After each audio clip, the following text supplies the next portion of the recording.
Samantala mga kabrigada, mas mabigat na parusa at multa laban sa paglipanan ng fake birth certificate sa bansa patuloy pong isinusulong sa Senado. Brigada Ann Cortez, ibrigada mo! Brigada! Live report! Iminungkahi ni Senate Committee on Ways and Means Chairperson Senator Win Gatchalian ang pag-alis sa 94 years old na Philippine Law on Registry of Civil Status na ginagamit ng bansa upang epektibong malabanan ang paglipanan ng mga fake birth certificates.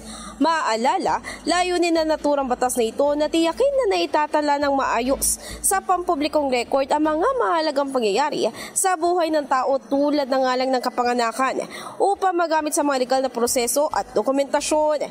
Kasunod nga ng kahalagaan nito ay sinabi ni Gatchalian na mainam na mai-update na ito upang makasunod sa kasalukuyang panahon at maitaas ang multa at maging parusa na po pwedeng kaharapin ng sinumang civil register na tutulong sa pag-i-issue ng fake birth certificate at maging sa iba pang individual na magsisinungaling ng kanilang impormasyon.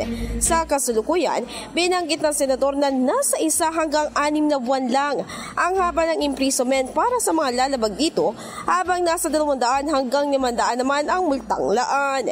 In the heart of changing lives, ito si Brigada Ann Cortez ng 105.1 Brigada News FM Manila, the Music News Authority. Rapido! Brigada Balita Nationwide! Ang bahaging ito ay hatid sa atin ng Yummy-Vit ES3 Syrup. Simulang tuparin ang pangarap ng iyong anak. And stunting now!